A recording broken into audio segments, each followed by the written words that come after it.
இரண்டாவது நாள் நிகழ்ச்சிக்கு உங்கள் அனைவரையும் அன்போடு வரவேற்கிறேன்.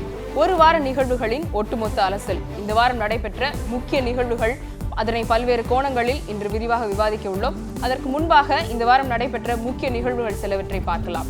முதலாவதாக, பாஜகவில் மூத்த தலைவர்கள் தொடர்ந்து ஓரங்கட்டப்படுவதாக குற்றச்சாட்டுகள் எழுந்து வரும் நிலையில் பாஜகவில் உண்மையில் நடப்பது என்ன என்று விரிவாக விவாதிக்க உள்ளோம். தொடர்ந்து, டெல்லி கிரிக்கெட் சங்க முறைகேடு விவகாரத்தில் மத்திய நிதியமைச்சர் அருண் ஜேட்லியை பிரதமர் நரேந்திர மோடி அவர்கள் பாதுகாப்பதாக குற்றச்சாட்டு எழுந்துள்ளது. இந்நிலையில் பிரதமர் நரேந்திர மோடி அவர்கள் சந்திக்கக்கூடிய சவால்கள் என்னவாக இருக்கும் என்பதையும் நாம் விரிவாக விவாதிக்க உள்ளோம். அடுத்து, தொடர்ந்து நாடாளுமன்ற கூட்டத்தொடர் என்பது முடக்கப்பட்டு வரும் நிலையில் நிறைவேற்றப்படாமல் போகும் மசோதாக்கள் என்னென்ன, அவசர கதியில் நிறைவேற்றப்பட்டுள்ள மசோதாக்களின் நிலை என்ன, இதையும் நாம் இன்று விரிவாக விவாதிக்க உள்ளோம். அடுத்து, தமிழக அரசு வெள்ள நிவாரண நிதியாக 26,000 கோடியை மத்திய அரசிடமிருந்து கேட்டுள்ளது. இந்த நிதியிலிருந்து முழுவதுமாக பாதிக்கப்பட்டுள்ள சிறு குறு தொழில் நிறுவனங்களுக்கு எவ்வளவு இழப்பீடு சென்றடையும், தங்களுடைய வீட்டில் உள்ள பொருட்களை இஎம்ஐயில் வாங்கிய நடுத்தர மக்களுக்கு இந்த நிவாரண தொகையிலிருந்து எவ்வளவு இழப்பீடு சென்றடையும் என்பதையும் நாம் இன்று விரிவாக விவாதிக்க உள்ளோம். தொடர்ந்து சர்ச்சைக்குள்ளாகி வரும் பீப் பாடலில் நடிகர் சிம்புவை கைது செய்வதற்காக 5 தனிப்படைகள் அமைக்கப்பட்டுள்ளன. மேலும் இந்த விவகாரத்தில் யூடியூப் நிர்வாகம் என்னென்ன தவறான வார்த்தைகளை நீக்க வேண்டும் என்று போலீஸ் தரப்பில் கேட்டுள்ளது. இது குறித்தும் நாம் இன்று நம்முடைய சிறப்பு விருந்தினர்களோடு விரிவாக விவாதிக்க உள்ளோம்.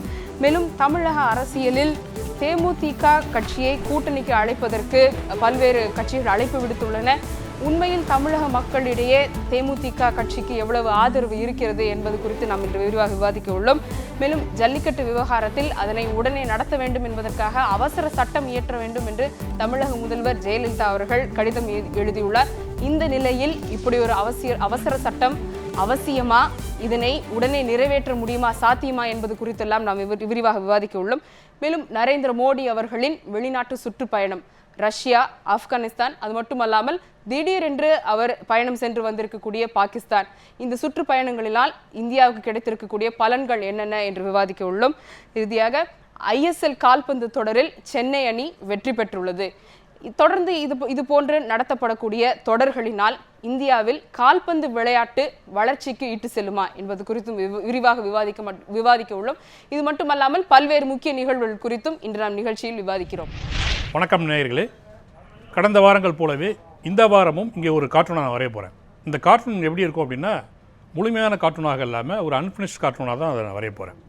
இதை நேயர்கள் நீங்கள் என்ன பண்ணணும் அப்படின்னா, ஓரளவுக்கு கெஸ் பண்ணாலும் பரவாயில்ல, முழுசாக கெஸ் பண்ணாலும் பரவாயில்ல, இங்கே கொடுக்கப்பட்டிருக்க வாட்ஸ்அப் நம்பருக்கு நீங்கள் அதை மெசேஜ் செய்ய வேண்டும். நான் என்ன பண்ண போகிறேன்றதை மெசேஜ் செய்ய வேண்டும். பின்னர் நிகழ்ச்சியின் இறுதி கட்டத்துக்கு போகும் பொழுது நான் அந்த கார்ட்டூனை முழுமைப்படுத்தப்படும் போது நீங்கள் சொன்ன அந்த விஷயம் கரெக்டாக இருக்கும் பட்சத்தில் உங்களுக்கு 1000 ரூபாய் பரிசும் காத்து கொண்டிருக்கிறது. இப்பொழுது நான் என்ன வரைய போகிறேன் என்பதை நீங்கள் பார்க்கலாம்.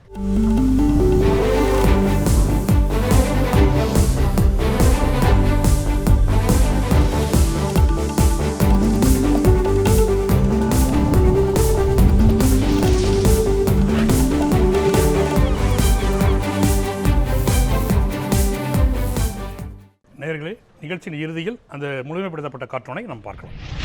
இந்த வாரம் நடைபெற்ற அரசியல் மற்றும் சர்வதேச அளவில் நடைபெற்றிருக்கக்கூடிய முக்கிய நிகழ்வுகளை விவாதிப்பதற்காக நம்முடைய 2 சிறப்பு விருந்தினர்கள் நம்முடைய இணைந்திருக்கிறார்கள். அவர்களுடன் பேசலாம். மூத்த பத்திரிகையாளர் திரு ராதாகிருஷ்ணன் அவர்கள் நம்முடைய வந்திருக்கிறார். வணக்கம் சார். அதே போன்று மூத்த பத்திரிகையாளர் கவிதா முரளிதரன் அவர்களும் நம்முடைய இணைந்திருக்கிறார். வணக்கம் மேடம். தொடர்ந்து பேசலாம். இந்த வாரம் நடைபெற்ற முக்கிய நிகழ்வுகள்னு பார்க்கும்போது பிஜேபிக்குள்ளே இருக்கக்கூடிய இந்த உட்கட்சி பூசல்ன்றது இன்னும் வெளிப்படையாக மேலோங்கி வந்திருக்கு அப்படின்னு பார்க்க முடியுது. குறிப்பாக நாடாளுமன்ற குளிர்கால கூட்டத்தொடர் நடந்துட்டு இருக்கும்போது இந்த மாதிரியான பிரச்சனைகள், சர்ச்சைகள் வெளியே வரும்போது அது இன்னும் அதிகமாகவே ஊடகங்களையும் வெளி தளங்களிலும் பேசப்படுது அப்படின்னு பார்க்குறோம். ஆரம்பத்திலிருந்தே பிஜேபியில் இருக்கக்கூடிய மூத்த தலைவர்கள் ஓரங்கட்டப்படுகிறார்கள் அப்படின்ற ஒரு விமர்சனம் வைக்கப்பட்டு வந்தது. அது மூத்த தலைவர்களுடைய பல பேர் கூட்டறிக்கை வெளியிட்டது மூலமாக கூட நம்ம அதை வெளிப்படையாகவே ஒரு அதிருப்தி இருக்குது அப்படின்றத பார்க்க முடிந்தது. ஸோ இந்த தருணத்தில் மீண்டும் அவர்கள் கீர்த்தி ஆசாத் அந்த சர்ச்சையில் கூட அவங்களுடைய கருத்தை வெளிப்படுத்திருக்கக்கூடிய இந்த நேரத்தில் பிஜேபிக்குள்ளே என்னதான் நடக்குது? இந்த உட்கட்சி பூசல் நாட்டு நலனையும் பிரதிபலிக்க ஆரம்பிச்சிருச்சா? இது எப்படி பார்க்க முடியும்னு நினைக்கிறீங்க? இல்லை, நாட்டு நலனுக்கும் பாஜக நடக்கிற நிகழ்வுகளுக்கும் சம்மந்தமே கிடையாது. நாட்டு நலன் எப்படி இருக்கோ அது ஒரு கட்சியும் அவ்வளோ கூர்ந்து கவனித்து அதன் அடிப்படையில் தன்னுடைய கட்சிகளில் மாற்றம் கொண்டு வரதில்லை. அதை எப்படி கொண்டு வர்றாங்கன்னா, அது ஒரு கேஸ்ட் ஆங்கிள் இருந்ததுன்னா, ஒரு சாதிய அடிப்படையில் இல்லைன்னா ஒரு ரிலீஜனுடைய அடிப்படையில் மட்டும்தான் அந்த மாதிரியான சேஞ்சஸ் வரும். என்ன, அந்த வாக்கு வங்கிகளில் இந்த வாக்கு வங்கியே நம்ம கூட இருக்கணும், அதே மாதிரி அந்த வாக்கு, அதாவது ஆசாமில் வந்து எப்படி முஸ்லீம்களை குடியேற்றினாங்களோ, பங்களாதேஷ்லேருந்து வந்த முஸ்லீம்களை குடியேற்றி அங்கே வந்து காங்கிரஸ் கணிசமான அளவில் ஜெயிச்சதோ, அந்த மாதிரியான பிரச்சனைகள் மட்டும்தான் இந்த நேஷனல் பாலிடிக்ஸ், நாட்டு நலன் என்ற ஒரு கருத்தை எடுத்துக்கொண்டு கட்சிகள் செயல்படுவார்கள். பாஜகவுக்குள்ளால் நடக்கிறது என்னென்னா, அந்த பவர் ஸ்ட்ரகிள் தான். அது ஆரம்பித்தது அத்வானியில் இருந்து. அதாவது அத்வானி ஃபஸ்ட்டு வந்து இப்போ தேர்தலுக்கு முன்னாலேயே, 2014 தேர்தலுக்கு முன்னாலேயே வந்து மோடியை ஒத்துக்கொள்ள முடியாது என்ற ஒரு நிலைப்பாடு எடுக்கிறார். அப்புறம் நான் தேர்தலில் போட்டியிட மாட்டேன் என்ற நிலைப்பாடு எடுக்கிறார். அதன் பிறகு அவர் போட்டியிடுகிறார். அப்போது தொடர்ந்து என்ன நடக்குதுன்னா, அமித்ஷா மோடி இந்த கூட்டணி வந்து நிச்சயமாக பாஜகக்குள்ள ஒரு ஆழ்ந்த அந்த capture the imagination of the cadre, அது இருக்குது, அது ஒரு வசம் இருக்குது. ரெண்டாவதாக அந்த எக்ஸிக்யூட்டிவ் கமிட்டியில், அதுபோல் அதனுடைய ஹை பவர் கமிட்டியில் எல்லாத்துலேயுமே தன்னுடைய ஆளுகளை கொண்டு நிறைக்கிறார்கள். அதன் பிறகு தான் இப்போ வாஜ்பாய் என்கிறவர் இப்போது படுத்த படுக்கையில் தான் இருக்கிறார். அதனால் அவர் ஒரு எலமெண்ட்டாக கிடையாது, ஃபேக்டராக கிடையாது இதில் வந்து. அப்போ அவர் இல்லாத ஒரு பெரிய ஒரு வீக்னஸ் இவங்களுக்கு. இந்த அத்வானி, முரளி மனோகர் ஜோஷி, வாஜ்பாய் அந்த ட்ரைமோவேட்ஸ்க்கு இது பெரிய ஒரு லாஸ். ஸோ அதனால் அவங்க ஏற்கனவே ஓரங்கட்டு பட்டுள்ளனர். அது முடிஞ்சு போச்சு. அடுத்ததாக என்ன நடக்குதுன்னா, சின்ன சின்ன இந்த உள்கட்சி கூசல்கள் நடந்து தான், அது தொடர்ச்சியாக எந்த கட்சியாக இருந்தாலும் நடந்து கொண்டு தான் இருக்கும். அதில் தான் இப்போ கீர்த்தி ஆசாராலும் சரி, ஒரு சுப்பிரமணியம் சாமி ஆனாலும் சரி, அதாவது தங்களுக்கு உரிய பதவிகளை கிடைக்கவில்லை என்ற ஒரு ஆதங்கத்திலும் இருக்கலாம். இல்லை என்றால் நிச்சயமாக நான் நாட்டுக்கு நான் நல்லது தான் செய்ய போகிறேன், அது இப்படி ஒரு பெரிய ஒரு ஊழல் நடக்குது, இல்லைன்னா பெரிய ஒரு பிரச்சனை நடக்கிற ஒரு டைமில் வந்து நான் வந்து மௌனம் காற்பது சரியில்லை என்ற ஒரு நிலைப்பாடு, அந்த நிலைப்பாடானாலும் சரி.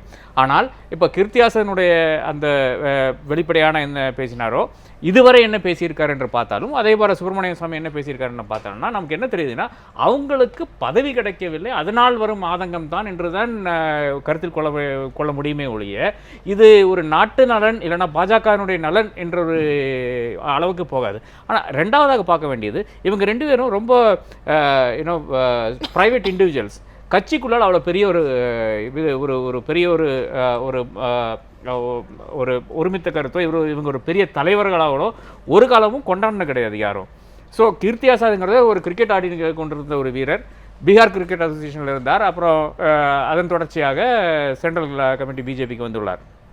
இப்படி இருக்கும் ஒரு நபர் நிச்சயமாக ஒரு பாஜகவில் ஒரு பெரிய ஒரு அழுத்தம் செலுத்த முடியாது. எப்படி சுப்பிரமணியம் சாமியினுடைய பிரச்சனையும் அதே மாதிரி தான் கீர்த்தியாசனுடைய பிரச்சனையும். இப்போ மூத்த தலைவர்களை வந்து ஓரங்கட்டுறாங்கன்ற குற்றச்சாட்டு ஏற்கனவே இருந்திருக்கும்.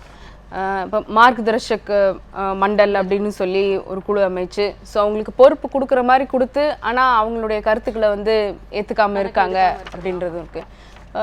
இது வந்து பவர் ஸ்ட்ரகிள் அப்படின்னு சொன்னாலுமே மூத்த தலைவர்களுடைய கருத்துக்களை ஏற்றுக்கொள்ளலை அப்படின்றத ஒரு கட்சியாக பாஜக எப்படி பார்க்கணும்னு நினைக்கிறீங்க?